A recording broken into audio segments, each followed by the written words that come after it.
اعوذ باللہ من الشیطان الرجیم، بسم اللہ الرحمن الرحیم۔ آن لائن اسٹوڈنٹ سے معذرت کے ساتھ کہ ہم کنیکٹڈ نہیں تھے اور مجھے پتہ نہیں چلا۔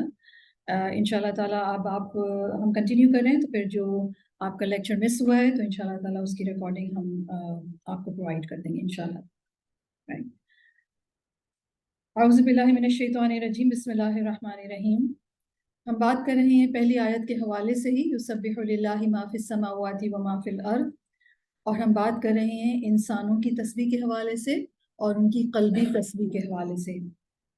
تو اللہ سبحانہ و تعالیٰ نے یہ دنیا امتحان کی غرض سے بنائی ہے، اور اس دنیا کے اندر اللہ تعالیٰ نے انسانوں کے حالات کو، اچھے اور برے حالات سے، اللہ تعالیٰ نے ایسی تقدیر بنائی ہے کہ انسان دنیا میں مختلف قسم کے حالات سے گزرے، اور ہر قسم کے حالات میں انسان سے ایکسپیکٹ یہ کیا گیا ہے کہ وہ اللہ سبحانہ و تعالیٰ کے فیصلوں پر راضی ہو۔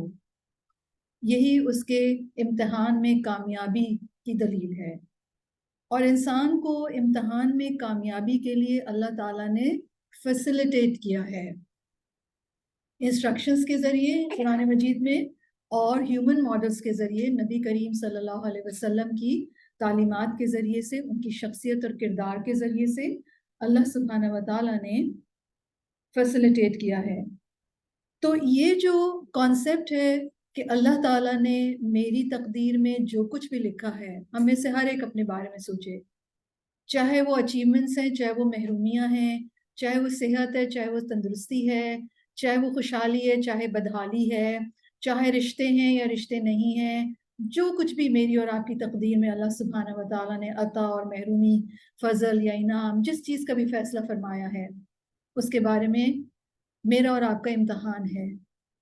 اور اس امتحان میں کامیابی کیا ہے کہ ہم اللہ تعالیٰ کے ہر فیصلے پر کیا کہیں کہ اللہ تعالیٰ میں راضی ہوں، اور ہم اپنے ذہن میں کیا سوچیں، اپنے دل میں اس فیصلے کے بارے میں کہ اگر اللہ کا فیصلہ میرے بارے میں یہ ہے تو بس، اللہ تعالیٰ کوئی بھی کام ایسا نہیں کرتے، کوئی فیصلہ ایسا نہیں کرتے جو بندے پر ظلم ہو، تو وہ میرے اوپر ظلم نہیں کر سکتے، وہ کوئی فیصلہ ایسا نہیں کر سکتے جو بیکار ہو، ایسے ہی کر دیا ہو، نہیں، انتہائی سوچا سمجھا، انتہائی ہر چیز پوری حکمت کے ساتھ ہے۔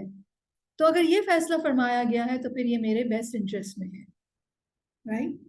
تو یہ قلبی تسبیح بھی ایسی ہی ضروری ہے جیسے کہ زبانی تسبیح۔ تو اللہ تعالیٰ کے فیصلوں پر راضی نہ ہونا، آبجیکشن کرنا، حکم نہ ماننا، اور اللہ تعالیٰ کے فیصلوں کو چاہے وہ تقدیر کے ہوں یا دین کے احکامات کی شکل میں ہوں، فرسٹریشن کا اظہار کرنا، ناراضگی کا اظہار کرنا، غلط سمجھنا، امپریکٹیکل سمجھنا، چیلنج کرنا، نعوذ باللہ۔ یاد رکھیے یہ ساری باتیں ہم اس ہستی کے بارے میں کہہ رہے ہیں جس کی پاکی راؤنڈ دا کلاک، انسانیت کی بگننگ سے بھی پہلے سے ہر مخلوقات بیان کر رہی ہے۔ سارے عالم میں ایک ہی بات پریویل کرتی ہے، ایک ہی بات ڈکلیئر کر ہوتی ہے، اور وہ کیا کہ رب سبحانہ و تعالی پاک ہے ہر کمی سے، ہر کوتاہی سے، ہر عیب سے، ظلم کرنے سے، بیکار کوئی کام کرنے سے، مخلوق پر ان کی ہمت سے بڑھ کر بوجھ ڈالنے سے، کسی شریک سے، کسی اولاد ہونے سے، صاحبہ ہونے سے، کسی کمزوری سے یا عاجزی سے۔ اللہ سبحانہ و تعالیٰ بالاتر ہیں، ایگزالٹڈ ہیں، اعلیٰ ہیں، وہ الملک ہے، بادشاہ القدوس ہے، نہایت پاک، العزیز ہے، مائٹی، الحکیم ہے، زبردست حکمت والا ہے، اور اس کا ہر فیصلہ حکمت، عدل، احسان اور فضل، یہ چار لفظ یاد رہیں گے آپ کو، حکمت، فضل، احسان، عدل۔ حکمت کیا ہے؟ وزڈم، اس میں وزڈم ہے جو بھی فیصلہ ہے۔ عدل کیا ہے؟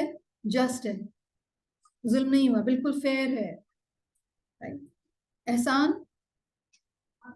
حق سے بڑھ کر ملا ہے، گڈ، اس میں جو بھی کچھ ہے وہ مجھے حق سے بڑھ کر مل رہا ہے کچھ۔ اور فضل، فضل بھی کیا ہے؟ Extra, right? اور انشاءاللہ تعالیٰ آگے ہم ذکر کریں گے کہ کس طریقے سے آپ اپنی ہر سچویشن کو فضل میں کنورٹ کر سکتے ہیں، چاہے ساری دنیا کہہ رہی ہو کہ ہائے ہائے بیچاری کے ساتھ کیا ہوا، لیکن آپ نے اس ہائی ہائی والی سچویشن کو اپنے لیے گولڈ بنا لیا. کیسے؟ By responding in correct manner. It's just the response, nothing else. آپ نے کس طرح رسپونڈ کیا اس کو. اور چاہے مجھے اور آپ کو یہی سیکھنا ہے، چاہے ساری دنیا کہے کہ تمہارے ساتھ برا ہوا، ہم نے مسبحات پڑھ لی ہیں، ہمیں یہاں سے ہٹنا نہیں ہے کہ نہیں، جو اللہ کا فیصلہ ہے وہ اس کی ایبسولوٹ وزڈم، اس کی ایبسولوٹ عدل، اس کے ایبسولوٹ فضل اور احسان پر مبنی ہے. میرے لیے بہت اچھا کیا اللہ تعالیٰ نے. اور یہ میں اس لیے کہہ رہی ہوں کیونکہ بہت دفعہ آپ اپنے ایمان پر ہوتے ہیں لیکن ساری دنیا آ کے آپ کو کیا کہہ رہی ہوتی ہے کہ ہائے تمہارے پاس تمہارے اوپر تو بڑا ظلم ہوا. اب دیکھیے یہ جملہ کتنا خطرناک ہے، جو بول رہا ہے اس کے لیے بھی کتنا خطرناک ہے. اور اگر ہم اس جملے سے افیکٹ ہو گئے، اللہ نہ کرے، تو ہمارا بھی کام خراب ہو جائے گا. رائٹ؟ تو یہ قلبی تسبیح بھی ایسے ہی ضروری ہے جیسے کہ زبانی تسبیح. تو سبحان اللہ کہنا بیسیکلی کیا ہے کہ اللہ تعالیٰ کا ہر فیصلہ مجھے قبول ہے. میری غلطی ہو سکتی ہے لیکن اللہ تعالیٰ ہر کمی کوتاہی، نقص، عیب اور ظلم کرنے سے بالا ہے. تو تسبیح کرنے والا انسان ساری کائنات سے سینرجائز کر جاتا ہے. ایک دم آپ ایکسپینشن میں چلے جاتے ہیں کیونکہ آپ کو معلوم ہے کہ ساری کائنات بھی کیا کر رہی ہے؟ تسبیح کر رہی ہے. تسبیح کرنے والا انسان ساری مخلوقات کا ہم آواز ہو جاتا ہے. اس کے اندر ایک ویسٹنس آ جاتی ہے، ایکسپینشن آ جاتی ہے. اس کا دل کشادہ ہو جاتا ہے، اس کی نظر وسیع اور دور رس ہو جاتی ہے، اس کا سینہ بھی کشادہ ہو جاتا ہے، اس کا ہاتھ بھی کشادہ ہو جاتا ہے. تسبیح کرنے والا انسان فرما بردار ہوتا چلا جاتا ہے، وہ اطاعت میں بھاگ دوڑ کرنے لگتا ہے. جس طرح کائنات پیسفل ہے اسی طرح یہ سارا پیس انسان کے اندر بھی اتر آتا ہے. ساری کائنات گیونگ ہے، وہ دے رہی ہے. سورج بھی دے رہا ہے، چاند بھی دے رہا ہے، آسمان بھی دے رہا ہے، سمندر بھی دے رہا ہے نا، ہر چیز دے رہی ہے مجھے اور آپ کو. تو وہ انسان، اس انسان کے اندر بھی جو تسبیح کرنے والا ہے اس کے اندر بھی اسپرٹ آف گیونگ ڈیولپ ہو جاتی ہے. ایسے انسان کی سائیکالوجی پازیٹیو ہوتی ہے، وہ بینیفیشل ہوتا ہے اور اس کی افیکٹونیس بڑھ جاتی ہے. نو ونڈر رسول اللہ صلی اللہ علیہ وسلم اور تمام انبیاء کی افیکٹونیس آپ دیکھیے کہ آج بھی وہ سورس آف انسپریشن ہے. آج بھی اللہ سبحانہ و تعالیٰ نے ان کے بارے میں بتایا ہے اور ہم ان آیات سے سیکھتے ہیں، ہم اپنی زندگی میں آج بھی ان کو اپلائی کرتے ہیں. رائٹ؟ تو تسبیح والی زندگی جو ہے وہ ایک پازیٹیو زندگی ہے، ایک پروڈکٹیو زندگی ہے، ایک بامقصد زندگی ہے. And such a blessed way of life. It's a way of life. ایک انسان پورے شعور کے ساتھ زندہ رہنا شروع کر دیتا ہے. اور یہ سب باتیں، یہ جتنی باتیں میں نے کی ہیں کہ اسپرٹ آف گیونگ، کشادہ، پیسفل، افیکٹونیس، یہ ساری باتیں ہم نبی کریم صلی اللہ علیہ وسلم کی زندگی میں اور تمام انبیاء کرام کی زندگیوں میں، ان کی پرسنالٹیز میں، ان کے کیریکٹرز میں دیکھتے ہیں. تمام انبیاء کی زندگیاں چیلنجز سے بھرپور تھیں. انہوں نے عام انسانوں کی نسبت بہت بڑے بڑے کام کیے. اور اولو العزم پیغمبر اور خاص طور پر نبی کریم صلی اللہ علیہ وسلم کی زندگی، جیسے کہ میں نے عرض کیا کہ تاریخ کے سب سے مشکل چیلنجز والی زندگی تھی. انہوں نے دنیا میں وہ کام کیے جس سے انسانی تاریخ کو ہمیشہ کے لیے بدل دیا. شرک میں مبتلا دنیا کو وحدانیت کا رستہ دکھا دیا اور بہت ٹف حالات دیکھے. پرسنل لائف میں بھی رسول اللہ صلی اللہ علیہ وسلم نے اور پبلک لائف میں بھی مخالفت، پرسیکیوشن کا شکار رہے، انکار سہا انہوں نے. لیکن ان سب کے باوجود رسول اللہ صلی اللہ علیہ وسلم کی شخصیت انتہائی پازیٹیو. رسول اللہ صلی اللہ علیہ وسلم کو تاریخ انسانی کا سب سے بڑا پازیٹیو تھنکر کہا جاتا ہے. اور کردار کتنا مضبوط کہ جو سٹینس تھا اس سے ہلے نہیں. اور کسی کے بارے میں ہمیں، نہ نبی کریم صلی اللہ علیہ وسلم کے بارے میں اور نہ ہی کسی اور کے نبی کے بارے میں، ہمیں یہ ملتا ہے کہ انہیں انزائٹی ہو گئی تھی.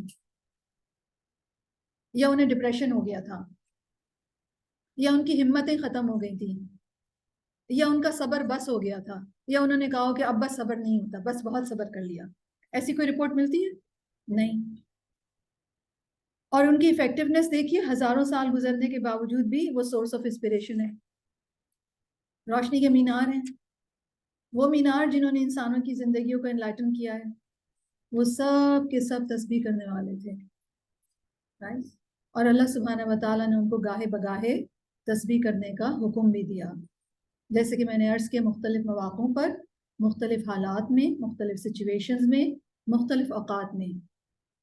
اور رسول اللہ صلی اللہ علیہ وسلم کی شخصیت اور کردار کی تعمیر جس طرح اللہ سبحانہ و تعالیٰ نے کی قرآن مجید کی گائیڈنس کے تھرو، اس سے آپ اندازہ لگائیے کہ قرآن مجید کتنا زبردست انسان پروڈیوس کرتا ہے. یا جب ایک انسان قرآن مجید کی تعلیمات کو فالو کرتا ہے تو پھر کتنا افیکٹو انسان بنتا ہے. اور رسول اللہ صلی اللہ علیہ وسلم نے اپنی زندگی میں، جیسے میں نے عرض کیا، بہت مشکل حالات بھی دیکھے، بہت ڈسکریجنگ حالات بھی دیکھے. دیکھیے، مشکل بھی، ڈسکریجنگ بھی، ٹف بھی، ٹائٹ بھی. لوگوں کی بے اعتنائیاں دیکھی. ابو طالب کی وفات کے بعد، ابو طالب ہیڈ آف دا قبیلہ تھے نا، تو انہوں نے پناہ دی ہوئی تھی. ابو طالب کی وفات کے بعد جب رسول اللہ صلی اللہ علیہ وسلم کو کسی قبیلے کی پناہ کی تلاش تھی تو رسول اللہ صلی اللہ علیہ وسلم نے مختلف قبائل سے پناہ کی درخواست کی. اور آپ میں سے اگر کسی نے بھی سیرہ پڑھی ہے تو عربوں کے ہاں کسی بھی قبیلے کی پروٹیکشن ضروری ہوتی ہے وہاں سروائیو کرنے کے لیے. اور ابو طالب کی وفات کے بعد جب قریش قبیلے کا سردار جو بھی بنا، اس نے سب سے پہلے جو چیز کی وہ رسول اللہ صلی اللہ علیہ وسلم کی پناہ ختم کر دی تھی. تو رسول اللہ صلی اللہ علیہ وسلم کا سروائیول بہت مشکل تھا. تو آپ صلی اللہ علیہ وسلم نے مختلف قبائل سے پناہ کی درخواست کی، پروٹیکشن کی درخواست کی، اور کوئی قبیلہ بھی ان کو پناہ دینے کے لیے تیار نہیں تھا. ایون لوگوں نے یہ کہا کہ آپ ابھی تک ہم سے مایوس نہیں ہوئے، یعنی اتنی دفعہ آپ نے پناہ کی درخواست کی ہے. اور رسول اللہ صلی اللہ علیہ وسلم نے ایک مرتبہ بی بی عائشہ سے فرمایا تھا کہ لوگوں نے مجھے رون ڈالا تھا. اتنے ٹف حالات. مطلب ہم نے تو ان میں سے ان حالات کے سلائڈ سا بھی ہمیں آئیڈیا بھی نہیں کر سکتے ہم جیسے رسول اللہ صلی اللہ علیہ وسلم کے حالات تھے. لیکن کوئی ڈپریشن، کوئی انزائٹی، کوئی ہمت کی کمی، کوئی اللہ تعالیٰ سے ناراضگی، کچھ بھی نہیں تھا. لیکن یہاں ہم چھوٹے چھوٹے، بلکہ چھوٹے چھوٹے مسئلے بھی نہیں، میں تو کہوں گی فیک ایشوز خود سے بنائے ہوئے، وہ ریئل بھی نہیں ہوتے، اس کو سوچ سوچ کے ہم نے کیا کیا ہوا ہے، ڈپریشن. ہم میں سے کسی ایک کے بھی ایسے سخت حالات نہیں گزرے اپنی زندگی میں، ہم نے نہیں دیکھے جیسے رسول اللہ صلی اللہ علیہ وسلم اور انبیاء کرام نے دیکھے. ہم میں سے کسی نے بھوک دیکھی ہے؟ اللہ کا شکر ہے ہم نے نہیں دیکھی. ہم میں سے کسی نے لوگوں کی برائیاں یا لوگوں کا منہ پر بے عزتی کرنا دیکھا ہے؟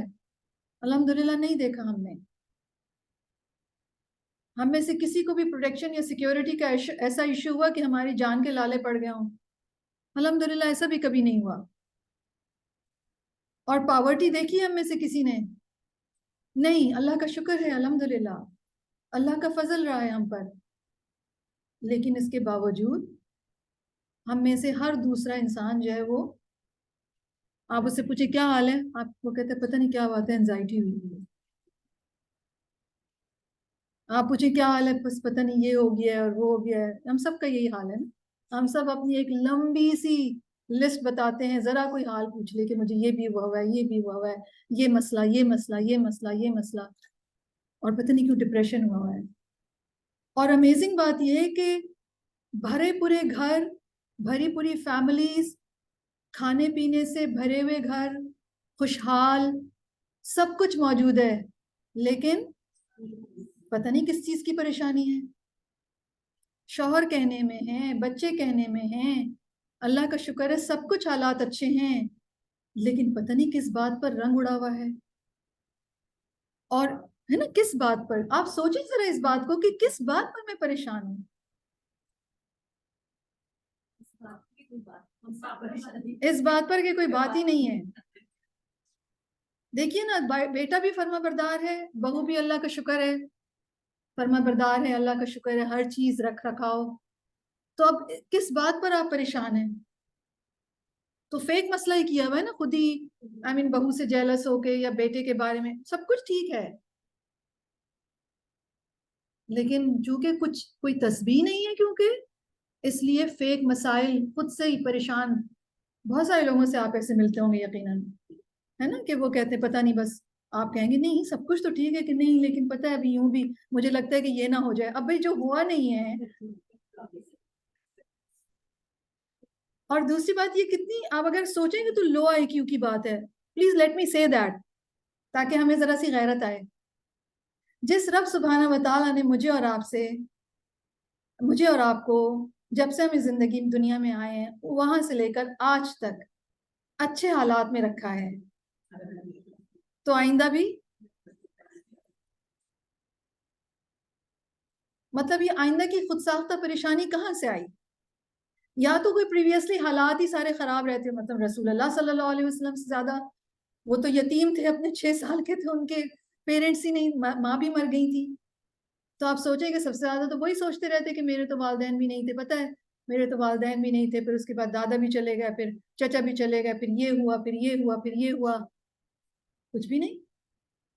آپ کو کوئی رپورٹ ایسی ملتی ہے اس سے فیک؟ یہ بی بی عائشہ سے فرما رہے تھے کہ لوگوں نے مجھے رون ڈالا تھا. یعنی رسول اللہ صلی اللہ علیہ وسلم نے انتہائی ٹف, آئی مین ان لٹرل سینس ٹف حالات دیکھے ہیں, فزیکل اعتبار سے بھی کہ بھوکے ہیں, اور ایموشنل اعتبار سے بھی کہ وہ دنیا کی سب سے سچی بات کر رہے تھے لوگوں سے, اور لوگ انہیں کیا کہتے تھے؟ جھوٹے. جھوٹے. آپ سوچیں اگر آپ سچی بات کر رہے ہیں اور کوئی ایک ذرا سا آپ کو جھوٹا نہ بھی کہے, شک کا اظہار کر دے, کیسی ایک دل میں آگ سی لگ جاتی ہے نا, کہ میں تو سچ بات بتا رہی ہوں. رسول اللہ صلی اللہ علیہ وسلم کی بات تو سب سے سچی تھی, اور سارا عرب انہیں کیا کہہ رہا تھا؟ جھوٹے. ان کے پاس فرشتہ آتا تھا اور سارا عرب انہیں کیا کہہ رہا تھا؟ جادوگر. Can you imagine? اور پھر تکلیفیں بھی دے رہے تھے. آپ کو معلوم ہے ایک مرتبہ رسول اللہ صلی اللہ علیہ وسلم خانہ کعبہ میں نماز پڑھ رہے تھے, تو جو کوئی بدتمیز سے قریش کے جو سردار تھے, جو بہت ہی ایروگنٹ تھے, انہوں نے مذاق اڑانا شروع کیا. ان میں سے پھر انہوں نے ڈیسائیڈ کیا کہ چلو ایسا کرتے ہیں, وہ جو اونٹ ذبح ہوا ہے اس کی جو انٹسٹینز وغیرہ ہیں وہ لا کے ان کے اوپر ڈال دیتے ہیں. تو ایک بدبخت اٹھا, رسول اللہ صلی اللہ علیہ وسلم سجدے میں گئے اور ان کی کمر پہ لا کے رکھ دیا. دیکھیں انٹسٹین, ایک اونٹ سلاٹر ہوا اور اس کی انٹسٹین بھی بھاری سی ہوگی, اسمیلی ہوگی, اس کے اندر بلڈ ہوگا, اور اللہ جانے کیا کچھ ہوگا. ٹھیک ہے. اور طائف والوں نے کیا کیا؟ پتھر مارے. رسول اللہ صلی اللہ علیہ وسلم لہو لہان ہو گئے, ان کے جوتے خون سے بھر گئے. ہمیں تو کسی نے پتھر نہیں مارا, اور جو باتیں بھی وہ کرتے تھے وہ پتھر سے بھی زیادہ سخت ہوتی تھی. لیکن اس سب کے باوجود رسول اللہ صلی اللہ علیہ وسلم تاریخ انسانی کے سب سے بڑے پازیٹیو تھنکر تھے, سب سے زیادہ شکر گزار تھے. آپ کو معلوم ہے وہ عبادت کرتے تھے اور ان کے پیر سویل کر جاتے تھے, حالانکہ ان کے گناہ معاف کر دیے تھے اللہ تعالیٰ نے. تو ان سے پوچھا گیا کہ آپ اتنی عبادت کیوں کرتے ہیں, اللہ تعالیٰ نے تو آپ کے اگلے پچھلے گناہ معاف فرما دیے ہیں. تو رسول اللہ صلی اللہ علیہ وسلم نے کیا فرمایا تھا کہ کیا میں اپنے رب کا شکر گزار بندہ نہ بنوں. آپٹیمسٹک تھے, سب سے زیادہ آپٹیمسٹک, اور موسٹ انفلوئنشل انسان تھے. اور یہ سب کچھ کس بنا پر تھا؟ کہ ان کی زندگی, ان کا لائف سٹائل تسبیح والا تھا. ایسی زندگی ہوتی ہے تسبیح کرنے والے کی, ہر قسم کے حالات میں کیریکٹر انٹیکٹ ہے, وہی کشادہ دلی ہے, وہی فراخ دلی ہے, وہی نرم دلی ہے, وہی رحمت ہے. اور فرائیڈے کو میں پڑھاتی ہوں رسول اللہ صلی اللہ علیہ وسلم کی احادیث کتاب الادب کی کمپیشن کے نام سے. اور کمپیشن جو تھا وہ رسول اللہ صلی اللہ علیہ وسلم کے انٹریکشنز میں, اگر آپ ایک لفظ سے ان انٹریکشنز کو اگر آپ بیان کرنا چاہیں تو وہ کمپیشن تھا. اور کمپیشن رسول اللہ صلی اللہ علیہ وسلم کی سنت, ایک ایسا انسان جس نے اپنی زندگی میں تاریخ کا مشکل ترین مشن سر انجام دیا ہو، وہ اتنا کمپیشنیٹ ٹورڈز ادرس. ہم تو ذرا سا بیمار ہو جائے تو ہم کرینکی ہو جاتے ہیں. کیسے پاسبل ہوا رسول اللہ صلی اللہ علیہ وسلم کے لیے؟ تسبیح والی زندگی، تسبیح والی زندگی. تو وہ اللہ سبحانہ و تعالیٰ کے بارے میں جو یقین رکھتے تھے وہ یہ رکھتے تھے کہ اللہ پاک ہے. انشیکبل ٹرسٹ تھا ان کا اللہ کے اوپر، انشیکبل ٹرسٹ جو کسی بھی قسم کے حالات سے شیکن نہیں ہوا. ہمیں تو ایک سے دو ناکامیاں ہو جائیں تو کیا ہوتا ہے؟ ایک سے دو بات ہماری مرضی کی نہ ہو تو فوراً ہم تو ایک بیڈ فیلنگ آ جاتی ہے، نعوذ باللہ. تو اللہ سبحانہ و تعالیٰ نے رسول اللہ صلی اللہ علیہ وسلم کی جو شخصیت اور کردار کی تعمیر ہوئی وہ کیسے ہوئی، کب کب رسول اللہ صلی اللہ علیہ وسلم کو حکم دیا تسبیح کرنے کا، میں آپ سے 2-3 آیات شیئر کروں گی. سورۃ طٰہٰ آیت 130. اللہ سبحانہ و تعالیٰ فرماتے ہیں فَاصْبِرْ عَلَىٰ مَا يَقُولُونَ، صبر کیجئے اس پر جو یہ لوگ کہتے ہیں. کون کہتے ہیں؟ جو بھی لوگ آپ کو ناروا باتیں کر رہے تھے ان پر کیا کرنے کا حکم دیا جا رہا ہے؟ صبر کرنے کا. وَسَبِّحْ بِحَمْدِ رَبِّكَ، اور اپنے رب کی حمد کے ساتھ تسبیح کیجئے. کب کب؟ نمبر 1 قبل طلوع الشمس و قبل غروبها. ٹائمنگز بتائے جا رہے ہیں، دیکھیے سن رائز سے پہلے اور سن رائز سے پہلے اور سن سیٹ سے پہلے. پھر کب؟ دوسرا وقت وَمِنْ آنَاءِ اللَّيْلِ، اور رات کے اوقات میں. فَسَبِّحْ، تو تسبیح کیجئے. اور تیسرا وقت وَأَطْرَافَ النَّهَارِ، اور دن کے کناروں میں. اور کیوں کریں آپ یہ؟ لَعَلَّكَ تَرْضَىٰ، آیت اینڈ ہو رہی ہے لَعَلَّكَ تَرْضَىٰ، تاکہ آپ راضی ہو جائیں. تو رسول اللہ صلی اللہ علیہ وسلم کا عمل اس آیت کے اوپر کس طرح تھا کہ ایک تو رسول اللہ صلی اللہ علیہ وسلم نے لوگوں کی باتوں پر صبر کیا، ان کو ترکی بترکی جوابات نہیں دیے. اور صبح کے وقت ان کو تسبیح کرنے کا حکم دیا تو سن رائز سے پہلے رسول اللہ صلی اللہ علیہ وسلم سبحان اللہ و بحمدہ پڑھتے تھے، اور سن سیٹ سے پہلے بھی سبحان اللہ و بحمدہ کتنی مرتبہ؟ 100 ٹائمز. ٹھیک ہے، عصر کی نماز پڑھ کے. تو صبح کا یا دن کا آغاز جب آپ اتنی پازیٹیوٹی سے شروع کرتے ہیں اور اللہ کے بارے میں بالکل درست گمان سے شروع کرتے ہیں، اسی طرح دن کا اختتام بھی آپ ریپ اپ کر رہے ہیں ڈے، سورج غروب ہونے جا رہا ہے اور آپ نے 100 مرتبہ سبحان اللہ و بحمدہ پڑھا، تو اب یہ بھی آپ نے کیا کیا؟ پازیٹیوٹی کے ساتھ اس کو کلوز کیا. اور پھر رات کے اوقات میں بھی، اور رات کے اوقات میں ہمیں رسول اللہ صلی اللہ علیہ وسلم کا عمل ملتا ہے کہ بستر پر تشریف جب لے جاتے تھے تسبیحات فاطمہ پڑھتے تھے 34 ٹائمز اللہ اکبر، 33 ٹائمز الحمدللہ، اور 33 ٹائمز سبحان اللہ، رائٹ. اور پھر جب لیٹ جاتے تھے تو جتنی دیر نیند نہیں آتی تھی اتنی دیر تک سبحان اللہ سبحان اللہ سبحان ربی پڑھتے رہتے تھے. اور رات کو جب دوران نیند آنکھ کھلتی تھی تو پھر کیا پڑھتے تھے؟ سبحان اللہ رب العالمین سبحان اللہ و بحمدہ پڑھتے تھے، رائٹ. اور وہ اطراف النہار میں پڑھنے کا حکم تھا تو صبح شام. تو ایک طریقے سے پورا دن ہی انکمپس کر لیا تسبیح نے، صبح شام رات کے ڈفرینٹ پارٹس میں، رائٹ. اور کیوں پڑھنے کو کہا جا رہا ہے؟ ایک تو صبر کرنے کو کہا جا رہا ہے اور پھر یہ تسبیح کرنے کو کہا جا رہا ہے. کیوں؟ فرماتے ہیں لعلک ترضیٰ، تاکہ آپ راضی ہو جائیں، تاکہ آپ خوش ہو جائیں. تو اس کا کیا مطلب ہے؟ ان سارے اوقات میں رسول اللہ صلی اللہ علیہ وسلم کو حکم دیا گیا کہ وہ تسبیح کریں تو ان کے اندر سکینت اور رضا کی کیفیت آ جائے گی، دل ان کا راضی ہو جائے گا اپنے حالات کے حوالے سے. کیونکہ لوگ جب کوئی بھی ناروا بات کہتے ہیں تو دل پریشان ہوتا ہے نا، دل میں ایک تنگی آتی ہے، تکلیف ہوتی ہے. تو پریشانی، ڈپریشن، دل کی تنگی کا کیور کیا ہے؟ تسبیح کی کثرت. اور خاص طور پہ یہ جو ٹائمنگ رسول اللہ صلی اللہ علیہ وسلم کو بتائی گئی، تو رسول اللہ صلی اللہ علیہ وسلم کی سنت کو جب ہم فالو کرتے ہیں، رسول اللہ صلی اللہ علیہ وسلم کی ڈیلی روٹین میں تسبیح کہاں کہاں اور کون کون سے ورڈز تھے وہ جب ہم کرتے ہیں تو پھر ہم بھی اپنی پریشانی اور تکلیف یا ڈپریشن اگر ہو رہا ہے، کیونکہ وہ تو انوائرمنٹ میں ہے تو لگ بھی جاتا ہے، ٹھیک ہے، کسی ڈپریسو انسان سے مل کر تو پھر فوراً تصویر کر دیں انسان. تو اس میں میرے اور آپ کے لیے کیا زبردست لیسن ہے. زندگی کے وہ حالات، وہ واقعات، وہ رویے جو مجھے اور آپ کو بادر کریں، جن کے بارے میں ہم فرسٹریٹڈ ہو جائیں کہ ایسا کیوں ہو رہا ہے. تو انسان جب یہ سوچتا ہے، جب وہ تسبیح کرتا ہے، وہ سوچتا ہے کہ اللہ کے اذن سے ہو رہا ہے. اللہ کا کوئی فیصلہ حکمت سے خالی نہیں، عدل سے خالی نہیں، فضل سے خالی نہیں. تو جو چیزیں ہمیں ناپسند ہوتی ہیں، بودرسم ہوتی ہیں، یا ہمیں بہت بھاری لگ رہی ہوتی ہیں، مشکل لگ رہی ہوتی ہیں، سخت لگ رہی ہوتی ہیں، جب ہم کہتے ہیں سبحان اللہ و بحمدہ تو اللہ کی تقدیر پر راضی ہو رہے ہوتے ہیں. اور یہ راضی ہونا بہت ضروری ہے. راضی ہونا امتحان میں کامیاب ہونا ہے. اسی چیز کا تو امتحان ہے.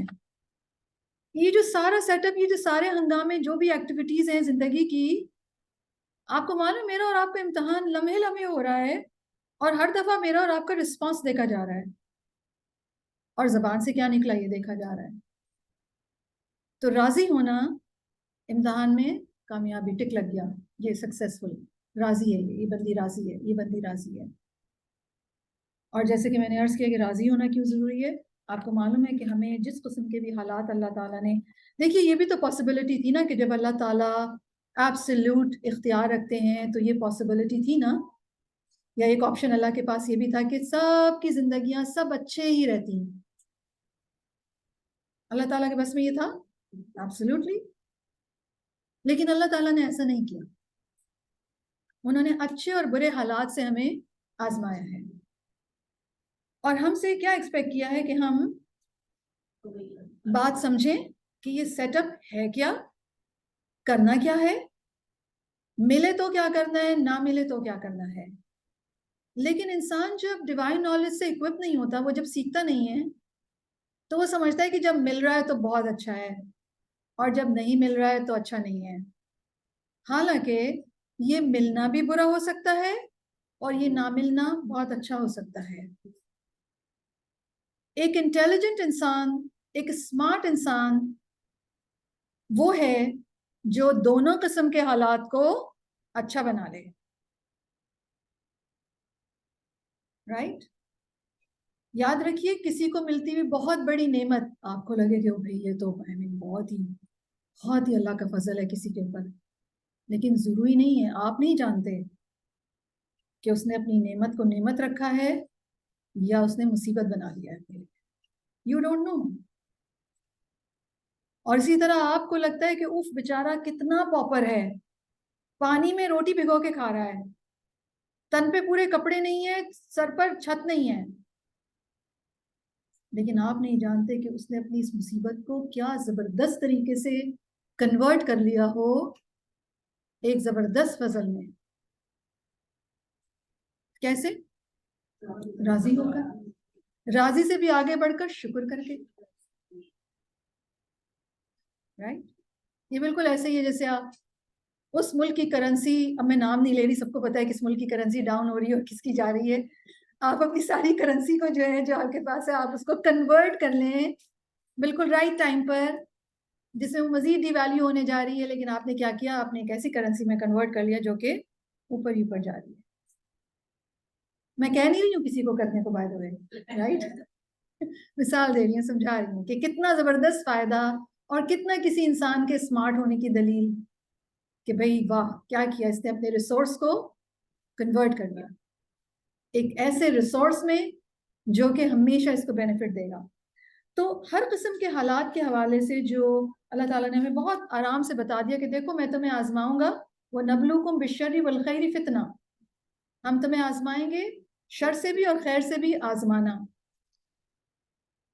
تو تمام انسان کسی بھی مصیبت کے حال میں 4 اسٹیشنز پر ہوتے ہیں اپنے رسپانسز کے اعتبار سے.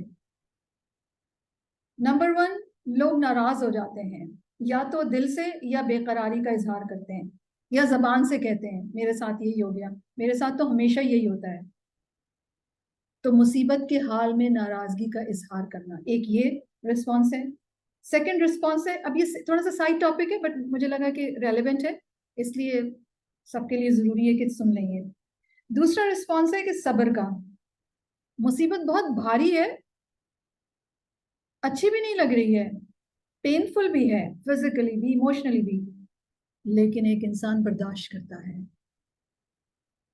اللہ پر ایمان اسے ناراض ہونے سے بچا لیتا ہے. وہ اپنے آپ کو ہولڈ کیے رکھتا ہے کہ نہیں کوئی ایسی بات نہیں کہنی میں نے. اور تیسرا جو رسپانس ہے وہ ہے راضی ہونا. یہ صبر سے اعلیٰ درجہ ہے. یہ انسان جس طرح مصیبت کے آنے سے پہلے راضی تھا، مصیبت کے آنے کے بعد بھی ویسا ہی راضی ہے. خوشحالی تھی وہ راضی تھا، خوشحالی کے بالکل اپوزٹ حالات آ گئے وہ اب بھی راضی ہے. اور اس سے بھی ہائیسٹ درجہ ہے شکر گزاری کرنا مصیبت پر. میں نے کیا کہا؟ مصیبت پر شکر گزاری کرنا. مصیبت آ جائے، آپ بیمار ہو جائیں تو آپ کیا کہیں؟ الحمدللہ. اور مجھے اپنی امی جان یاد آ جاتی ہیں. اللہ سبحانہ و تعالیٰ ان کے جنت الفردوس میں اعلیٰ مقامات انہیں عطا فرمائے. جب آخری دفعہ جب تک وہ ہوش میں تھیں ان کو ہارٹ اٹیک ہوا تو وہ کہہ رہی تھی اللہ تیرا شکر، اللہ تیرا شکر. اور یہی کہتے کہتے ان کی زبان بند ہوئی.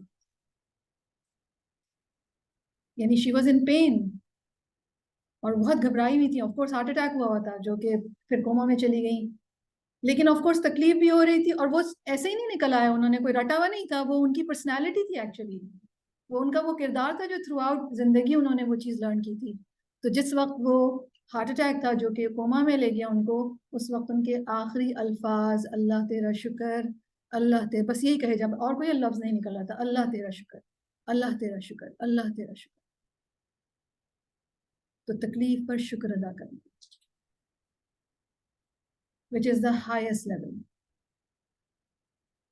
سوال ہی پیدا ہوتا ہے مصیبت پر شکر کیسے ادا کر سکتا ہے ایک انسان؟ آپ کا دل مانتا ہے؟ مانتا ہے، مانتا ہے بالکل. کیسے؟ کیونکہ مصیبت کیوں آئی ہے؟ ہم جانتے ہیں کہ مصیبت آئی ہے کہ گناہوں کی صفائی کے لیے. تو شکر واجب ہے. ٹھیک ہے. ہم یہ بھی جانتے ہیں کہ اللہ تعالیٰ نے فرمایا کہ مصیبت آئی ہے درجات بلند کرنے کے لیے. تو شکر واجب ہے، درجات بلند ہو رہے ہیں. ٹھیک ہے. مصیبت آئی ہے تاکہ نیکیوں میں اضافہ ہو. بندہ اپنی کوشش سے وہاں تک نہیں پہنچا، نہیں پہنچ رہا، دیر لگا رہا ہے، تو فاسٹ فارورڈ کر دیا گیا. جیسے کریئر پیتھ میں فاسٹ فارورڈ کر دیا جاتا، آپ کوئکلی بہت سارے سٹیجز چڑھتے چلے آتے ہیں. اسی طرح بندے کے درجات اللہ تعالیٰ نے ایک اعلیٰ درجہ رکھا تھا اس کا، وہ اپنی عبادت سے نہیں پہنچ رہا وہاں پہ، تو فاسٹ فارورڈ کر دیا گیا کسی مشکل میں ڈال کر اس کو. اب اگر درجے بلند ہو رہے ہیں تو یہ شکر کا مقام ہے، بالکل شکر کا مقام ہے. تو اس بات پر وہ اللہ کا شکر ادا کرتے. تو اب ان چاروں رسپانسز کے حوالے سے جو احکامات ہیں، جو پہلا رسپانس میں نے آپ کو بتایا ناراضگی یا بے صبری، یہ تو حرام ہے، فوربڈن ہے. کوئی بھی ایک لفظ ہم زبان سے ایسا نہیں نکال سکتے، یہ مکمل طور پر فوربڈن ہے کہ مشکل کے وقت بے صبری، بے قراری، ناراضگی کا اظہار کیا جائے رویوں سے، زبان سے. سیکنڈ جو رسپانس تھا صبر، یہ لازم ہے، مسٹ ہے. یعنی یہ آپشن نہیں ہے کہ میں صبر کروں یا نہ کروں، نہیں نہیں نہیں، صبر تو کرنا ہی کرنا ہے، بیس ہے یہ تو. جی جی بالکل ٹھیک ہے. تو صبر تو کرنا کرنا ہے. اور تھرڈ رضامندی جو تھا یہ پسندیدہ ہے، راضی ہونا پسندیدہ ہے. اور فورتھ شکر، یہ سب سے اعلیٰ درجہ ہے. اور ہر مصیبت، ہر آزمائش میں 5 فائدے ہوتے ہیں، تو بندے پر لازم ہے کہ وہ ان کا شکر ادا کرے. نمبر 1، ہر مصیبت چاہے وہ کتنی بڑی ہو، اللہ اس پر قادر ہے کہ وہ اس کو اور بڑا کر دیتے، جیسے کہ انہوں نے کہا، تو اس پر شکر لازم ہے. دوسرا شکر کرنے کا ریزن مصیبت دنیا کی ہے یا جان میں ہے، شکر ہے آخرت کی نہیں ہے، کیونکہ دنیا کی بڑی سے بڑی مصیبت بھی کیا ہے؟ ٹیمپریری ہے، ختم ہی ہو جائے گی. آج نہیں تو کل، کل نہیں تو پرسوں، 5 سال بعد، 10 سال بعد، لیکن ہے وہ ٹیمپریری، رائٹ. اسی طرح مصیبت دنیا میں دی گئی دنیا کی مصیبتوں پر پھر تسلی مل جاتی ہے جس سے وہ ہلکی ہو جاتی ہیں. پین بھی دیکھیے باڈی میں اگر ہو رہا ہو تو وقت کے ساتھ آرام آ جاتا ہے اس میں، ہے نا. لیکن آخرت کی مصیبت تو ایٹرنل ہے، سخت ہے، زیادہ پینفل ہے. فورتھلی، اس مصیبت کا آنا ام الکتاب میں لکھا گیا تھا، کوئی چارہ ہی نہیں تھا، اس نے تو آنا ہی تھا. تو جو چیز آ گئی اس نے آنا ہی تھا. میں اور آپ کسی بھی طریقے سے اس کو وہاں سے مٹا نہیں سکتے تھے. اللہ چاہتے تو مٹا دیتے، اگر مٹا دیتے تو نہیں ہوتا. اب جب ایک چیز ہو گئی ہے تو اس کا مطلب ہے وہ جو لکھا تھا وہ ہو گیا ہے، تو راضی ہو کر شکر ادا کر کے اجر کمایا جائے. اور ففتھ جو فائدہ ہے جس پر شکر ادا کرنا ہے وہ یہ کہ مصیبت پر اجر ہے. اور کتنا اجر ہے؟ بے حساب. صبر کرنے والوں کو بے حساب اجر دیا جائے گا. کبھی آپ نے بے حساب دولت دیکھی ہے؟ یہ بے حساب کھانا، بے حساب کپڑے، ہے نا، نہیں دیکھی ہم نے. تو ہماری امیجنیشن سے بھی کہیں بڑی چیز ہے یہ، رائٹ. قرآن مجید میں آتا ہے سورۃ الزمر، بے شک صبر کرنے والوں کو ان کا اجر بے حساب دیا جائے گا.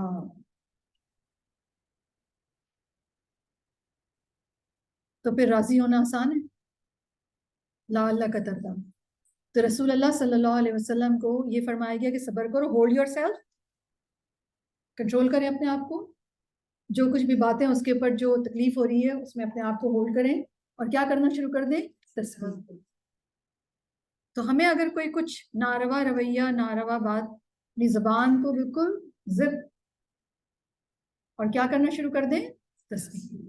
یعنی اس بات کے جواب میں کچھ نہ کہیں، نہ اپنوں سے، نہ کسی اور سے، نہ دل کا بوجھ ہلکا کریں، کچھ نہ کریں. کیونکہ ہم کیا کرتے ہیں؟ ہم کہتے ہیں بوجھ ہلکا کروں، اپنی بہن کو بتاتے ہیں، دوست کو بتاتے ہیں، اس کو بتایا، اس کو بتایا. آپ نے کیا کیا؟ آپ نے ایک بہت ہی تکلیف دہ مووی بار بار دیکھ لی.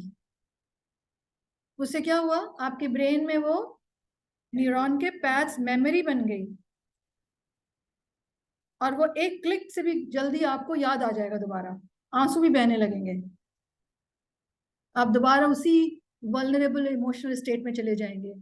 تو واٹ شوڈ یو ڈو؟ تسبیح. کچھ نہ بولیں اس کے اوپر، خاموشی، اور تسبیح کریں. اور کیا کہیں؟ اب یہ ہے تو حالات ٹف، مشکل بھی ہو رہی ہے مجھے، لیکن اگر اللہ سبحانہ و تعالیٰ کا فیصلہ ہے یہ، اگر کسی نے کچھ کہا ہے تو پھر میں تو نہیں سمجھ سکتی، میرا لو آئی کیو ہے، میں کم عقل، میں سمجھ نہیں سکتی ساری باتیں، میں ساری حقیقتوں کو پرسیو نہیں کر سکتی، لیکن ہے اس میں خیر، تو میں راضی ہوں. تو مشکل اوقات کو، مشکل حالات کو، مشکل افراد کو ہینڈل کرنا آ جاتا ہے، یا مشکل سچویشنز کو کوپ اپ کرنا آ جاتا ہے. تو دیز آر کوپنگ اسکلز. ٹھیک ہے. پھر اسی طرح سورۃ الحجر آیت 97-98 میں اللہ سبحانہ و تعالیٰ نے رسول اللہ صلی اللہ علیہ وسلم کو فرمایا وَلَقَدْ نَعْلَمُ أَنَّكَ يَضِيقُ صَدْرُكَ بِمَا يَقُولُونَ. ہمیں معلوم ہے کہ لوگوں کی باتوں سے آپ کا سینہ تنگ ہوتا ہے، آپ کو تکلیف ہوتی ہے. اور رسول اللہ صلی اللہ علیہ وسلم کس قسم کی باتیں لوگوں سے سنتے تھے؟ مخالفت کی باتیں، مذاق اڑتا تھا ان کا، لوگ مذاق اڑاتے تھے. رسول اللہ صلی اللہ علیہ وسلم کو جھوٹا کہتے تھے، شاعر کہتے تھے، کاہن کہتے تھے، ساحر کہتے تھے. اور رسول اللہ صلی اللہ علیہ وسلم ان کو کس قسم کی باتیں بتا رہے تھے؟ ان کے جینوئن فائدے کی باتیں بتا رہے تھے. تو دل کو تکلیف ہونا بہت نیچرل ہے، بہت ہیومن ہے یہ. ہم نے تو ایسی ناروا باتوں کی آدھی باتیں بھی نہیں سنی. آپ میں سے کسی نے سنی بے عزتی کی باتیں، مذاق اڑانا؟ نہیں نا، اللہ کا شکر ہے. تو میں اور آپ امیجن بھی نہیں کر سکتے کہ رسول اللہ صلی اللہ علیہ وسلم کو تکلیف کتنی ہوتی ہے. لیکن کیا فرمایا جا رہا ہے رسول اللہ صلی اللہ علیہ وسلم کو؟ آگے اینٹیڈوٹ بتایا گیا، فَسَبِّحْ بِحَمْدِ رَبِّكَ وَكُن مِّنَ السَّاجِدِينَ. ان باتوں کو دہرانے کے بجائے، ان باتوں کو ریپیٹ کرنے کے بجائے کیا کیجئے؟ اپنے رب کی حمد کے ساتھ تسبیح بیان کیجئے اور سجدہ کرنے والوں میں ہو جائیے. دل کی گھٹن، وہ تکلیف جو لوگوں کی باتوں یا ان کے رویوں کے نتیجے میں دل میں ہوتی ہے، اس کا بہترین علاج رسول اللہ صلی اللہ علیہ وسلم کو بتا دیا گیا کہ اپنے دل کی اس اسٹیٹ سے کیسے نکلیں. ٹھیک، کیونکہ کچھ باتیں ٹاکسک ہوتی ہیں، کچھ لوگ ٹاکسک ہوتے ہیں، رائٹ، اور ان کے رویے بہت ٹاکسک ہوتے ہیں اور آپ ان کو اوائڈ نہیں کر سکتے. وہ آپ کے ہاؤس ہولڈ کا حصہ ہوتے ہیں، فیملی کا حصے ہوتے ہیں، امیجیٹ فیملی میں کوئی ہوتا ہے. غلط باتیں، غلط خیالات، غلط انوائرمنٹ، بہت دفعہ پورا انوائرمنٹ ہی ٹاکسک ہوتا ہے. تو اس کا اینٹیڈوٹ کیا ہے؟ تسبیح کرنا. ان باتوں کی تکلیف یا ان باتوں کا ایفیکٹ ختم کرنے کے لیے تسبیح کرنا. دل کی تنگی دور ہوتی ہے، وسعت آتی ہے، انسان ان پیٹی باتوں سے اوپر اٹھ جاتا ہے اور اپنے آپ کو انہی باتوں کے تذکرے میں الجھانے کے بجائے اصل مقصد، اصل کام، اصل پرپس پر کے اوپر فوکس ہو جاتا ہے. اسی طرح رسول اللہ صلی اللہ علیہ وسلم کو فرمایا گیا وَاصْبِرْ لِحُكْمِ رَبِّكَ فَإِنَّكَ بِأَعْيُنِنَا، اور آپ صبر کے ساتھ اپنے رب کے فیصلے کا انتظار کریں، بے شک آپ ہماری نگاہ میں ہیں. اور آج بھی اگر کوئی یہ آیت پڑھے تو یہ آیت اس کے اوپر بھی اپلائی ہوگی، رائٹ. تو اگر آپ کسی زندگی کے کسی مشکل میں اور آپ یہ آیت پڑھیں، سورہ طور کی آیت 48-49، اپنے رب کے صبر کے ساتھ اپنے رب کے فیصلے کا انتظار کیجئے، بے شک آپ ہماری نگاہ میں ہیں. سوچیں اللہ کی نگاہ میں ہونا کتنی بڑی تسلی ہے یہ. اور پھر فرماتے ہیں فَسَبِّحْ بِحَمْدِ رَبِّكَ حِينَ تَقُومُ، اور آپ اپنے رب کی تسبیح بیان کیجئے جس وقت آپ اٹھتے ہیں، کھڑے ہوتے ہیں. وَمِنَ اللَّيْلِ، اور رات میں، فَسَبِّحْهُ، اور رات کو بھی تسبیح کریں. وَإِدْبَارَ النُّجُومِ، اور ستاروں کے پیچھے ہٹنے کے وقت بھی تسبیح کریں. رائٹ، تو یہ فرمایا گیا کہ آپ میں ہماری نگاہ میں ہیں. تو اگر ہم نیکی کے رستے پر ہیں اور ہمیں لگتا ہے کہ لوگ ہمیں انکریج نہیں کرتے، الٹا ڈسکریج کرتے ہیں یا عزت نہیں کرتے، یا جیسے کہ دین پر چلنے والوں کو عام طور پر جس طرح نظر سے دیکھا جاتا ہے، آپ کو کول نہیں سمجھتے لوگ، فائن، نو ہارم. ہم کس کی نگاہ میں ہیں؟ اگر بادشاہ کی نگاہ میں ہے تو کیا کہنے. اور آپ کو معلوم صحابہ کرام کے 2 دن اگر اچھے گزر جاتے تھے وہ پریشان ہو جاتے تھے، وہ سمجھتے تھے اللہ ناراض ہو گئے. کیونکہ جب آپ کسی ٹربل میں ہوتے ہیں تو آپ اللہ تعالیٰ کی خاص توجہ میں ہوتے ہیں. تو 2 دن اگر ان کے اچھے گزر جاتے تھے صحابہ کرام کے تو وہ کہتے تھے شاید اللہ تعالیٰ ہمیں بھول گئے ہیں. مطلب ایک تو ہے نا لیول تمام انسانوں کی کیئر کا، رائٹ، پھر ایک خاص لیول ہے مومنین کی کیئر کا، اور مومنین میں بھی جو جتنی ٹربل میں ہے اس کے اوپر خاص توجہ ہے، اس کے اوپر خاص شفقت ہے. تو رسول اللہ صلی اللہ علیہ وسلم کو صبر کے ساتھ انتظار کرنے کے لیے کہا گیا حالات کے بدلنے. اور پھر تسلی. اب یہ تسلی کی مجھے اور آپ کو سب کو ضرورت ہے کہ ہم اللہ کی نگاہ میں ہیں. شیطان کیا ڈالتا ہے خیال، تمہیں اللہ نے چھوڑ دیا ہے، ہمارے اتنے تو گناہ ہیں، تو یہ جو مشکل آئی ہے دراصل اللہ نے تمہیں چھوڑ دیا ہے. فوراً اعوذ باللہ پڑھیے اور کہیے سبحان اللہ و بحمدہ، میرا رب پاک ہے، اور لا الہ الا انت سبحانک انی کنت من الظالمین. رائٹ. اسی طرح سورۃ الواقعہ میں رسول اللہ صلی اللہ علیہ وسلم کو فرمایا گیا فَسَبِّحْ بِاسْمِ رَبِّكَ الْعَظِيمِ، اپنے عظیم رب کے نام کی تسبیح کیجئے. سورۃ الاعلیٰ میں فرمایا گیا سبح اسم ربک الاعلیٰ، اپنے رب کے نام کی پاکی بیان کیجئے جو سب سے اعلیٰ ہے. آپ دیکھ رہے ہیں کتنے ڈفرینٹ سٹینسز کے اوپر رسول اللہ صلی اللہ علیہ وسلم کو تسبیح کرنے کا حکم دیا جا رہا ہے. اور رسول اللہ صلی اللہ علیہ وسلم اپنی زندگی کے آخری ایام میں بہت زیادہ تسبیح کرنے لگے تھے. تو سیدہ عائشہ رضی اللہ عنہا نے پوچھا کہ آپ اتنی تسبیح کی کثرت کیوں کرنے لگے ہیں؟ تو رسول اللہ صلی اللہ علیہ وسلم نے فرمایا تھا کہ اللہ تعالیٰ نے حکم دیا ہے. کون سی صورت ہے؟ پڑھیے اذا جاء نصر اللہ والفتح ورأیت الناس يدخلون فی دین اللہ افواجا فسبح بحمد ربک واستغفر انہ کان توابا.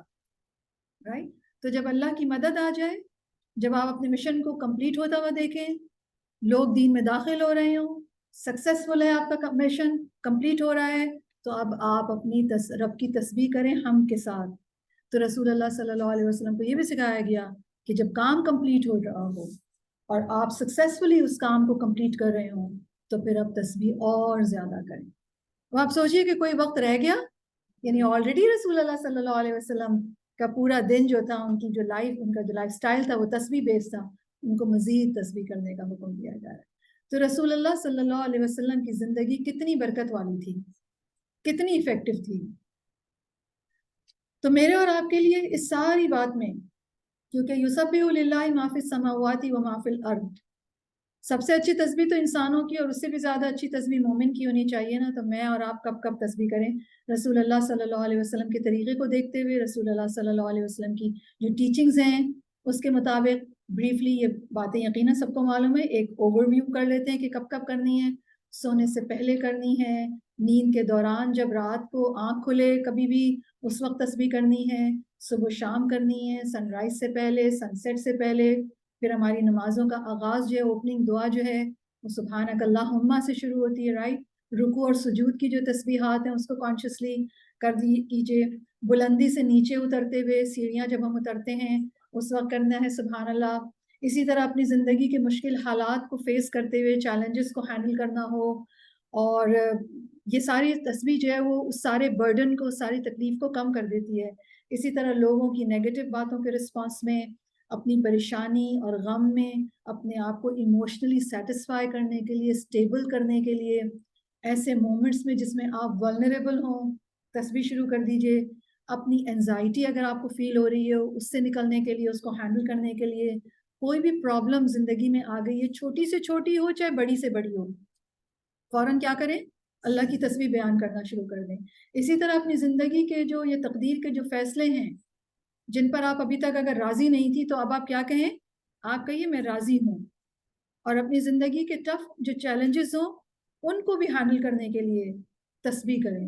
تو اس سے سائیکالوجی میری اور آپ کی درست ہوگی، مینٹلی ہم ہیلدی رہیں گے، اور میزان کے اندر ہمارا یہ عمل بہت بھاری ہوگا، رائٹ.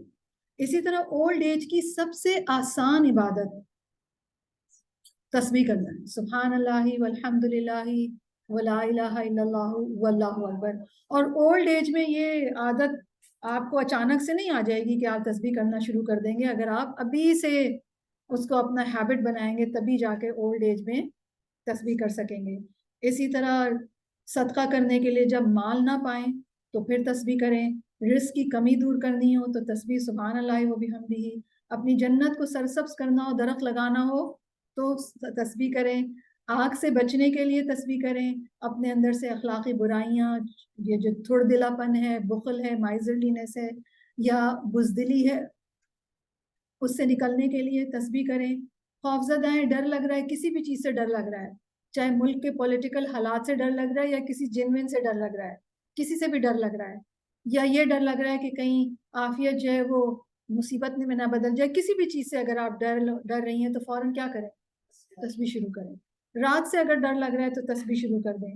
محرومیاں اگر فیل ہوتی ہوں یا محرومی سے اگر نجات پانی ہو تو پھر تسبیح کریں. ہزار ہاں نیکیاں اگر کمانی ہو تو تسبیح کریں. ہزار ہاں گناہوں کو اگر بخشوانا ہو، سمندر کے جھاگ برابر بھی اگر گناہوں کو بخشوانا ہو تو کیا کریں؟ تسبیح کریں. اللہ کے دربار میں اگر اپنا ذکر کروانا ہو تو کیا کریں؟ تسبیح کریں. کیونکہ رسول اللہ صلی اللہ علیہ وسلم نے کیا فرمایا ہے کہ تم جو اللہ کی عظمت کا تذکرہ یہاں کرتے ہو یہ وہاں تمہارے ذکر کا سبب بن گئی. اسی طرح اللہ سبحانہ و تعالیٰ کی پسندیدہ بات ہے تسبیح. تو اگر ہم یہ چاہیں کہ ہمارے نامہ اعمال اللہ کی پسندیدہ بات سے بھرا ہوا ہو تو کیا کہنے اس نامہ اعمال کے، وہ بھی کیسے؟ جب آپ تسبیح کریں گے. اسی طرح اپنے اراؤنڈ جب کوئی ایسی چیز دیکھیں جو صرف اور صرف اللہ سبحانہ و تعالیٰ ہی کی قدرت اور اختیار میں ہے، نہ آپ کی اس میں کچھ سے ہے نہ کسی اور کا اختیار، مثلا موسم ہے تو روزانہ کے موسم پر سب تبصرہ کرتے ہیں نا، آج گرمی ہے، آج ہوا بہت تیز چل رہی ہے، آج تو لگتا ہے بہت ہی سلٹری ہے ویدر. تو یہ نہ کریں، یہ اعتراضات ہیں. اس کے بجائے کیا کہیں؟ اس کو حیرانی میں بدل دیں، ایک خوش کن حیرانی میں، سرپرائز میں بدل دیں. سبحان اللہ آج کا موسم، آج اللہ تعالیٰ نے یہ ڈیسائیڈ کیا ہے. سبحان اللہ آج اللہ تعالیٰ نے ونڈی ویدر ڈیسائیڈ کیا ہے. اور سبحان اللہ کہنا آپ کا کیا بتا دے گا کہ یہ صرف اللہ کا اختیار تھا اور میں راضی ہوں، رائٹ. تو جو ڈسسیٹسفیکشن جو کنڈیشنڈ ہو گئی ہے وہ آپ کی انشاءاللہ تعالیٰ ہٹتی چلی جائے گی. اور موسم پر تو تبصرہ کرنا ہم سب کا ہی ہوتا ہے. اسی طرح سبحانہ کا لفظ جو ہے وہ ہماری توبہ کا حصہ ہونا چاہیے. سبحانک و بحمدک استغفرک و اتوب الیک. رائٹ. اللہ سبحانہ و تعالیٰ سے جب آپ توبہ کریں تو اللہ کی پاکی بیان کر کے کریں. اسی طرح زندگی کی ہر اچیومنٹ پر کیا ہے؟ تسبیح. اللہ تعالیٰ آپ کو اولاد کی خوشخبری دے یا گرینڈ سنس یا گرینڈ چلڈرن کی خوشخبری آئے یا کوئی بھی کام ہو جائے, بچوں کا رشتہ ہو جائے, جاب اچھی ہو جائے, رزق میں اضافہ ہو جائے, رشتوں میں محبت بڑھ جائے, I mean you name it, اینی تھنگ, تو اس کو کیا کرنا چاہیے؟ تسبیح. ہم کیا کہتے ہیں؟ میں نے یہ کیا, میں نے پھر یہ کیا, میں نے اتنی قربانی تھی, میں نے یہ کیا. آپ کا کیا کمال, آپ کس کھیت کی مولی ہیں جو آپ یہ سارے بڑے بڑے کلیم کر رہے ہیں؟ کس نے کیا یہ سب؟ اللہ تعالیٰ. تو جب ہم کسی سکسیس کے اوپر تسبیح کرتے ہیں تو بیسیکلی ہم کیا کہہ رہے ہوتے ہیں کہ اس کام کو ہم پرفیکٹلی تو نہیں کر سکے. No matter how perfectionist you are, actually میں اور آپ کوئی بھی پرفیکشنسٹ نہیں ہو سکتے, نہ ہی ہمارا کوئی کام ہی پرفیکشن کے لیول پر ہو سکتا ہے. ہمارے ہر کام میں فلاز ہیں, مانے یا نہ مانے. تو کمی کوتاہی پر اللہ تعالیٰ سے معافی مانگ لی, پاکی بیان کر دی کہ اللہ تعالیٰ پاک تو آپ ہیں, یہ جو کام میں نے کیا ہے یہ تو کوتاہیوں سے بھرپور تھا, لیکن آپ کی شان ہے کہ آپ نے اس کو اتنا زبردست کر دیا. رائٹ. اور حقیقت بھی یہی ہے. رائٹ.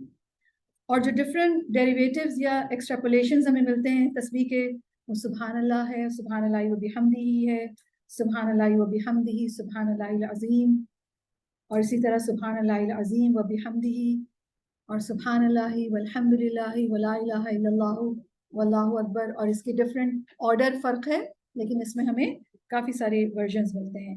تو زبانی اور قلبی تسبیح کب کب؟ Round the clock, round the clock.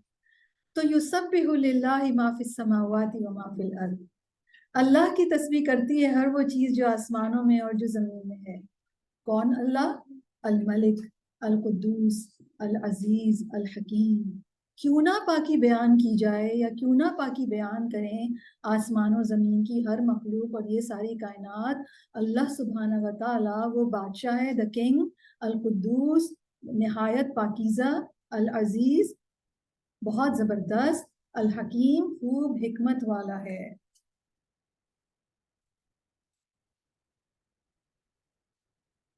Note کیجئے گا کہ پریویس مسبحات کی میں تو ہم نے دیکھا تھا نمبر 1 جو پہلی آیت کے اندر جو ڈفرنس تھا وہ کیا تھا؟ پریویس مسبحات کا آغاز ہو رہا تھا فعل ماضی کے لفظ سے, یہاں مضارع, فعل مضارع ہے. اسی طرح ان لائک آف پریویس مسبحات اینڈ ہو رہی تھی آیت العزیز الحکیم. تھرو آؤٹ دی جو 3 سوراز ہم نے پڑھی ہیں ان کے اندر اینڈنگ آیات کی کس پہ تھی؟ 2 اللہ تعالیٰ کے ایٹریبیوٹس, العزیز, الحکیم. یہاں پر آپ دیکھیے کیا ہے, 4 صفات ہیں اللہ سبحانہ و تعالیٰ, الملک, القدوس, العزیز, الحکیم. سبحان اللہ. اور یہ کیوں آئی ہے انشاءاللہ جب سیکنڈ آیت میں کر لوں گی تو پھر میں آپ کو ریزن بتاؤں گی اس کا. لیکن ابھی ہم یہاں پر اللہ سبحانہ و تعالیٰ اپنے بارے میں کیا فرما رہے ہیں کہ جس اللہ کی تسبیح ساری کائنات بیان کرتی ہے, وہ پہلا ایٹریبیوٹ اس کا کیا ہے؟ الملک, بادشاہ. تو اللہ تعالیٰ الملک ہے, بادشاہ ہے, ہمیشہ سے بادشاہ ہے, آج بھی ہے اور ہمیشہ رہے گا.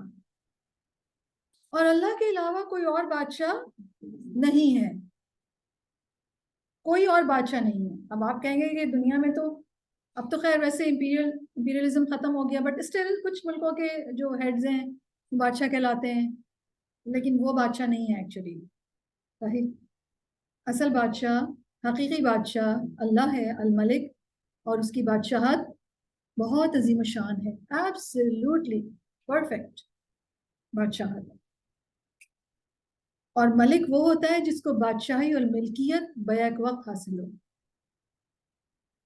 رائٹ. دنیا کے جو بادشاہ ہیں وہ بادشاہ تو ہیں لیکن وہ ایون اپنا پورا ملک بھی اون نہیں کرتے. ٹھیک ہے نا. تو ملک وہ جو بادشاہت اور ملکیت بیک وقت. تو اللہ تعالیٰ اپنی بادشاہت میں بھی اکیلا ہے, یکتا ہے, یونیک ہے, اور اپنی ملکیت میں بھی. ایک ایک چیز، ایک ایک ذرہ، ذرے سے بھی چھوٹا سب اٹامک پارٹیکل سے لے کر اور بڑی سے بڑی آپ یونیورس میں چلے جائیں ایکسپینشن میں، ہر چیز کا مالک کون ہے؟ اللہ۔ اس کی بادشاہت جیسی کسی کی بھی بادشاہت نہیں ہے، اور اس کی ملکیت جیسی ملکیت بھی کسی کی بھی نہیں ہے، اور یہ دونوں ایکسکلوسیولی صرف اسی کی ہیں، رائٹ؟ اللہ سبحانہ و تعالیٰ حقیقی بادشاہ، the true king۔ دنیا کی بادشاہوں سے اگر آپ کمپیئر کریں تو دنیا کی بادشاہوں کو تو دوسروں کی ضرورت ہوتی ہے، پوری ٹیم ہوتی ہے ان کی، منسٹرز کی، کیبنٹس ہوتی ہے، گارڈز ہوتے ہیں، بہت سارے لوگ ہوتے ہیں، وہ محتاج ہوتے ہیں کہ بہت سارے لوگ ان کے کام کریں تو کام ہوتے ہیں۔ لیکن اللہ ساری کائنات کا بادشاہ ہے اور اس کو کسی کی بھی ضرورت نہیں ہے۔ ہو سکتا ہے آپ یہ سوچیں کہ لیکن فرشتے تو اللہ تعالیٰ کی فرما برداری بجا لا رہے ہیں، وہ بہت سارے کام کر رہے ہیں، تو یاد رکھیے یہ مخلوق کا آنر ہے، یہ مخلوق کا اعزاز ہے۔ اللہ تعالیٰ کو اپنی بادشاہت رن کرنے کے لیے کسی کی بھی مدد کی ضرورت نہیں ہے، ایون اینجلز کی بھی مدد کی ضرورت نہیں، رائٹ؟ اسی طرح نہ صرف اللہ تعالیٰ ساری کائنات کا بادشاہ ہے، وہ ساری کائنات کو اون کرتا ہے، آسمانوں کا بھی وہ مالک ہے، زمین کا بھی وہی مالک ہے، ساری مخلوقات، انسان ہوں، جن ہوں، فرشتے ہوں، کیڑے مکوڑے ہوں، جانور ہوں، درخت ہوں، پہاڑ ہوں، پانی ہو، کچھ بھی ہو، سونا چاندی، کوئی بھی چیز آپ لے لیں، کون ہے اس کا مالک؟ اسی طرح اللہ تعالیٰ دنیا کا بھی بادشاہ اور آخرت میں بھی وہی بادشاہ ہوگا۔ آخرت میں سب دیکھ لیں گے، ابھی بھی وہی بادشاہ ہے، لیکن آخرت میں سب کو نظر آ جائے گا کہ حقیقی بادشاہ کون ہے۔ لوگ اللہ تعالیٰ کو مانیں یا نہ مانیں، اس کا انکار کریں یا اس کو ڈس اوبے کریں، کوئی بھی بات اللہ تعالیٰ کو ذرہ برابر بھی نقصان نہیں پہنچا سکتی، نہ ہی اللہ تعالیٰ کی بادشاہت کو کوئی نقصان پہنچ سکتا، نہ ہی اس کی بادشاہت سے کوئی چیز لے جائی جا سکتی ہے۔ نہیں، بہت دفعہ ایسا ہوتا ہے نا کہ کسی بادشاہ کو آپ اس کی گورنمنٹ کو ٹاپل کر دیں، اس کو ہٹا کے دوسرا بادشاہ آ جائے، اللہ تعالیٰ کی بادشاہت میں ایسا نہیں ہو سکتا۔ اسی طرح اللہ سبحانہ و تعالیٰ وہ کے سات آسمانوں سے بھی اوپر عرش پر مستوی ہے، اس کے باوجود خوب جانتے ہیں کہ کون کہاں کیا کر رہا ہے، یا ساری کائنات میں جو جو ہیپننگز ہو رہی ہیں، اللہ سبحانہ و تعالیٰ کو خوب علم ہے۔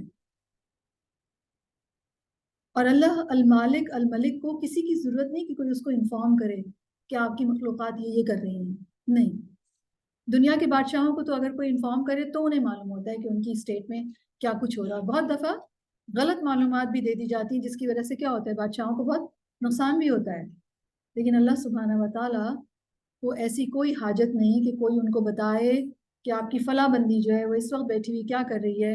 اللہ سبحانہ و تعالیٰ کو خود ہی معلوم ہے کہ کون کہاں پہ کیا کر رہا ہے۔ اسی طرح اللہ تعالیٰ الملک ہے، اپنی رعایا کے ایک ایک فرد کو جانتے ہیں، مجھے اور آپ کو بھی انڈیویجولی بائی نیم۔ اسی طرح نہ صرف ایک ایک فرد کو جانتے ہیں بلکہ ہر ایک انسان کے دل میں کیا ہے، یا ان کے انر موسٹ فیلنگز کیا ہیں، یا ان کی انر موسٹ نیڈ کیا ہے، یہ بھی جانتے ہیں اللہ تعالیٰ۔ تو اللہ تعالیٰ الملک ہے، وہ بادشاہ ہے، وہ مالک ہے، اس نے تقدیریں مقرر کی ہیں، وہ جانتا ہے کہ کس کی زندگی میں اس کے ساتھ کیا ہونے والا ہے۔ تو جب اللہ بادشاہ ہے، ملک ہے، حقیقی بادشاہ ہے، تو میرے اور آپ کے لیے موسٹ اپروپریٹ رویہ کیا ہوگا کہ ہم اس کے آگے سر تسلیم بجا لاتے ہیں، ہم اس کے احکامات کو مانتے ہیں اور اس کو اوبے کرتے ہیں۔ تو ملک چونکہ مالک بھی وہی ہے، اس لیے جو وہ چاہتا ہے اس دنیا میں وہ ہو رہا ہے، اور جو وہ نہیں چاہتا وہ نہیں ہوتا۔ تو اللہ سبحانہ و تعالیٰ الملک ہے۔ جب بندہ یہ جان لیتا ہے کہ ہمارا رب اللہ الملک ہے، وہی بادشاہ ہے، اکیلا وہی، ملکیت میں بھی کوئی شریک نہیں، بادشاہت میں بھی کوئی شریک نہیں، قدرت میں بھی کوئی شریک نہیں، اختیار میں بھی کوئی شریک نہیں، تو بندے پر دو باتیں لازم ہیں۔ آپ نے جان لیا نا کہ اللہ الملک ہے، تو دو باتیں لازم ہیں۔ نمبر 1، اللہ کی تقدیر اور وہ فیصلے جو ہمارے بارے میں ہیں اس پر ایمان رکھنا، چاہے اللہ تعالیٰ کا فیصلہ بیماری کا ہے، پاورٹی کا ہے، اس پر اعتراض نہیں کر سکتے. کیوں؟ کیونکہ ہم نے جان لیا کہ اللہ الملک ہے، ہم اس کے عبد ہیں، ہم اس کے سلیوز ہیں، اور سلیوز کے بارے میں اس کا یہ فیصلہ ہے. نمبر 2، اللہ تعالیٰ کی بھیجی ہوئی شریعت پر راضی رہنا، اسے قبول کرنا، اس پر عمل کرنا. کیوں؟ سمپلی آپ عبد ہیں، سلیو ہیں، اور وہ بادشاہ ہے. سلیو کے اوپر لازم ہے کہ جب بادشاہ اس کو کوئی حکم دے تو وہ اوبے کرے، جب وہ روکے تو رک جائے، رائٹ؟ اور جب بادشاہ اکیلا اللہ ہی ہے تو پھر حقیقی رسپیکٹ بھی میری اور آپ کی صرف کس کے لیے ہونی چاہیے؟ اللہ الملک کے لیے. اصل محبت اسی سے ہو، ساری امیدیں اسی سے ہوں، اور کسی کو اس کی بادشاہت میں، اس کی ملکیت میں شریک نہ کریں. 2-3 منٹ میں آپ کے اگر لے لوں میں اس کو کمپلیٹ کر لوں، رائٹ؟ اسی طرح کسی اور کا روب یا او دل میں نہ ہو، خوف کسی اور کا دل میں نہ ہو سوائے اللہ کے. اور یاد رکھیے ہمیشہ لوگ بادشاہ کی پسند کے کام کرتے ہیں، تو ان کاموں کو کرنے میں جلدی کریں جو اللہ کو پسند ہے، بادشاہ کو پسند ہے، جن سے وہ راضی ہوتا ہے. اب دیکھیں نا، میرا اور آپ کا سٹیٹس کیا ہے؟ سلیو کا ہے. سلیو کا کام ہی آقا کو راضی کرنا ہوتا ہے. تو میں اور آپ اللہ الملک کو راضی کرنے میں لگ جائیں. اور اس نے ہمیں عبادت کا حکم دیا ہے نا. اس نے بتایا کہ ہمیں اس نے عبادت کے لیے پیدا کیا ہے، تو میں اور آپ اپنے آپ کو عبادت کے لیے فارغ کر لیں، اپنے رب الملک کی تسبیح کرنے والے، اس کی تعریف کرنے والے ہوں. اور فائنلی بادشاہوں سے ملنے کا ہر ایک کو شوق ہوتا ہے. لوگ بادشاہوں کو دیکھنے کے لیے قطار بنا کے، جو دنیا کے بادشاہ ہیں وہ جب نکلتے ہیں تو لوگ لائن لگا کے کھڑے ہوتے ہیں، گھنٹوں انتظار کرتے ہیں بادشاہ کی ایک جھلک دیکھنے کے لیے. تو اللہ الملک حقیقی ہے، تو بادشاہ سے ملاقات کا شوق رکھیے. اسی طرح بادشاہوں کے ہر کوئی قریب ہونا چاہتا ہے، تو اللہ الملک کے قرب کا شوق رکھیے. اور آج ہی آنے سے پہلے میں اپنے نیفیو کو پڑھا رہی تھی اللہ الجمیل، اللہ کا خوبصورت نام، اور اس میں یہی میں بتا رہی تھی اس کو کہ اللہ الجمیل ہے. دنیا میں تو ہم اس کو نہیں دیکھتے، لیکن جب ہم اس کو دیکھیں گے تو سب سے زیادہ خوبصورت، سب سے زیادہ جمال والی ہستی اللہ ہی کا چہرہ ہوگی. تو بادشاہ، دنیا کے بادشاہ تو ہو سکتا ہے دیکھیں تو آپ ڈس اپوائنٹ ہی ہو جائیں کہ یہ بادشاہ لگتے تو نہیں ہیں، لیکن اللہ کو جب ہم دیکھیں گے تو اللہ سبحانہ و تعالیٰ نہ صرف ملک ہے بلکہ وہ الجمیل بھی ہے، the most beautiful being. تو ہم اس کو دیکھ کے خوش ہو جائیں گے. اور اللہ سبحانہ و تعالیٰ کو دیکھنا پلیجر اور ہیپینس کا وہ آپٹیمم لیول ہے جس کے اوپر مجھے اور آپ کو پیدا کیا گیا، اور وہ اس کے علاوہ اور مجھے اور آپ کو کہیں سے نہیں مل سکتا. اللہ سے ملاقات کی خوشی اور اللہ کو دیکھنے کی خوشی. رسول اللہ صلی اللہ علیہ وسلم کی دعا ہے جس کے اوپر میں اب کنکلوڈ کرتی ہوں. رسول اللہ صلی اللہ علیہ وسلم کی ایک لمبی دعا ہے جس کے اینڈنگ میں فرماتے ہیں وَأَسْأَلُكَ لَذَّةَ النَّظَرِ إِلَى وَجْهِكَ وَالشَّوْقَ إِلَى لِقَائِكَ. میں سوال کرتا ہوں آپ کے چہرے کے دیدار کی لذت کا اور آپ کی ملاقات کے شوق کا. فی غیر ضراء مضرۃ ولا فتنۃ مضلہ، جو کسی تکلیف دہ مصیبت کے بغیر اور گمراہ کن فتنے کے بغیر حاصل ہو. آمین. جی، تشہد کے اندر جو تحیات کے بعد کی دعا میں سے ایک دعا ہے. تو اللہ سبحانہ و تعالیٰ سے اس دعا کے ساتھ کہ اللہ سبحانہ و تعالیٰ ہمیں اپنی ملاقات کا شوق عطا فرمائیں اور اپنے چہرے کے دیدار کی لذت، پلیجر عطا فرمائیں بغیر کسی مصیبت، بغیر کسی فتنے میں پڑے ہوئے. اللہم حبب الینا الایمان وزینہ فی قلوبنا وکرہ الینا الکفر والفسوق والعصیان واجعلنا من الراشدین. آمین یا رب العالمین. ربنا اغفر لی ولوالدی وللمؤمنین یوم یقوم الحساب. رب اغفر لی ولوالدی اللہم اغفر لہما وارحمہما وادخلہما فی اعلی جنت الفردوس. یا رب العالمین ہمیں بخش دیجئے اور ہمارے والدین کو بخش دیجئے. انکا انت الغفور الرحیم. آمین یا رب العالمین. سبحانک اللہم وبحمدک اشہد ان لا الہ الا انت استغفرک استغفرک استغفرک واتوب الیک. آمین. السلام علیکم ورحمۃ اللہ وبرکاتہ.